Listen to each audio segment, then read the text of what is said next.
आर्य अष्टांगिक मार्ग का दूसरा मार्ग है सम्यक संकल्प। ये सम्यक दृष्टि, सम्यक संकल्प ये प्रज्ञा अंतर्गत आता है। तो सम्यक संकल्प क्या है?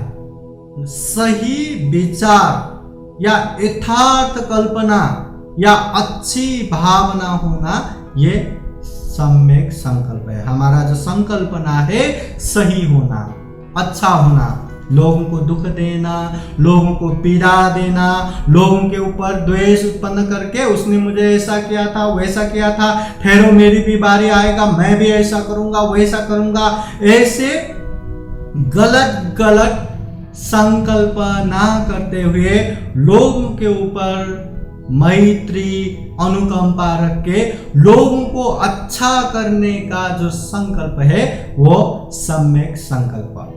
जितने भी बुरे रास्ता है, बुरे मार्ग है, वो बुरे मार्ग से अलग होकर अच्छे मार्ग पे चलने का जो संकल्प है वो सम्यक संकल्प है। तथागत बुद्ध ने सम्यक संकल्प अंतर्गत 3 संकल्प बताया गया है। जैसे एक नैष्क्रम्य संकल्प, 2 अव्यापाद संकल्प, 3 अविहिंसा संकल्प। अभी नैष्क्रम्य संकल्प बोले तो क्या है? जितने भी गलत है, क्लेश युक्त मार्ग है, उससे निष्क्रमण करना, उससे अलग होना, वो चीजें त्याग करके अलग राह पे चलना, इसे नैष्क्रम्य संकल्प कहते हैं। विशेषतः ये पंच इंद्रिय से जो सुख भोग करने का इच्छा, काम भोग इच्छा, ऐसे चीजों से दूर रहने का जो संकल्प। क्योंकि लोग, दुनिया में जितने भी लोग हैं वो सारे लोग न चाहते हुए भी आंखों से अच्छाई देखने को पसंद करता है, कानों से जो सुमधुर शब्द है वही सुनने को पसंद करता है, नाक से जो अच्छी सुगंध है वही गंध लेने को पसंद करता है, मुंह से अच्छे अच्छे स्वादिष्ट ही खाने को पसंद करता है, शरीर से नरम और जो प्रिय वही स्पर्श करने का इच्छा करता है।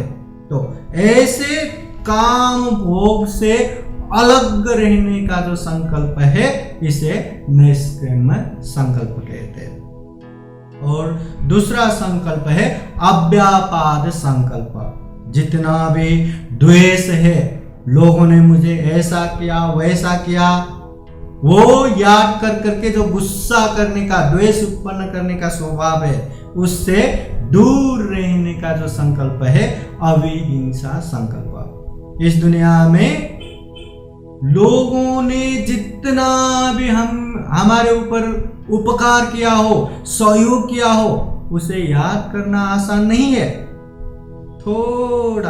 बस थोड़ा भी गलत किया हो वही याद कर करके अरे उसने मुझे ऐसा किया था, उसने मुझे ऐसा बोला था, उसने मेरे ऊपर ऐसा सोचा था, ठहरो मेरी भी बारी आएगी करके जो मतलब द्वेष उत्पन्न करता है, उसे भी मतलब बदला लेने की इच्छा करता है, ऐसे द्वेष निरंतर उत्पन्न करके बैठते हैं। तो ऐसे द्वेष से अलग रहने का जो संकल्प है वो अव्यापाद संकल्प है, ये भी सम्यक संकल्प है।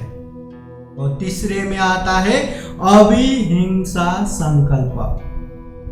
लोगों को, प्राणियों को दुख देना, पीड़ा देना, चाहे मार काट करना, चाहे जान से मार देना, ऐसे जितने भी चीज है वो चीजों से दूर रह के प्राणियों के प्रति, लोगों के प्रति करुणा युक्त जो व्यवहार करने का संकल्प है, इसे कहते हैं अविहिंसा संकल्प। जितने भी हिंसा का मार्ग है, जितने भी दुख देने का मार्ग है, उससे अलग रहने का संकल्प। तो ये सम्यक संकल्प में 3 चीज, नैष्क्रम्य संकल्प, अव्यापाद संकल्प, अविहिंसा संकल्प, ये सम्यक संकल्प है। तो हमारा दृष्टि बहुत अच्छा होना चाहिए। मिथ्या दृष्टि, अंधविश्वास उससे अलग होना चाहिए, और जो संकल्प है हमेशा अच्छा रहना चाहिए। शील समाधि प्रज्ञा, ये शील समाधि प्रज्ञा में शील भी उतना ही महत्वपूर्ण है, समाधि भी उतना ही महत्वपूर्ण है, प्रज्ञा भी उतना ही महत्वपूर्ण है, मगर प्रज्ञा अत्यधिक महत्वपूर्ण है। बुद्ध भी बार बार कहते हैं पඤ्ඤावन्तस्य अयं धम्मो, ये धम्म जो है प्रज्ञावानों के लिए है। हर चीज में प्रज्ञा चाहिए। अगर शील पालन करने में प्रज्ञा ना हो तो शील भी मतलब दुश्शील हो जाता है। कब दुश्शील हो गया पता ही नहीं चलता। बुद्ध के समय में भी ठंडी समय में वो जो पत्थर है, पत्थर में बैठ के या जो हिम जो स्नो है ऐसी जगह पे बैठ के ध्यान करते थे, और गर्म समय में आग के सामने बैठ के ध्यान करना, पेड़ों में लटक के ध्यान करना। तो शील तो पालन कर रहा है मगर सही शील नहीं हुआ। तो इसलिए शील पालन करने के लिए हो, दान देने के लिए हो, ध्यान भावना करने के लिए हो, जितने भी कुशल कर्म करने के लिए हो, उसमें प्रज्ञा होना बहुत जरूरी है। प्रज्ञा हुआ तो वह सही होता है, वह सम्यक होता है। इसलिए ये आर्य अष्टांगिक मार्ग, दुख मुक्ति के जो मार्ग है उसमें ये सम्यक दृष्टि, सम्यक संकल्प अत्यधिक महत्वपूर्ण है। चाहे हम सम्यक वाणी, ये वाणी अच्छे करने में हो, चाहे सम्यक कर्मांत, ये शरीर द्वारा अच्छे कार्य करने में हो, चाहे सम्यक आजीविका जीने के लिए जो काम करने में हो, उसमें भी प्रज्ञा होना बहुत जरूरी है। और समाधि के अंतर्गत जो सम्यक व्यायाम, जो मन का व्यायाम करते हैं, मन में जो अकुशल है, पाप है, उसे दूर करना, और कुशल है उसको और बढ़ाते लेके जाने में भी प्रज्ञा होना चाहिए। प्रज्ञा हुआ तो कुशल अकुशल पाप धर्म अलग कर पाएंगे, पहचान कर पाएंगे।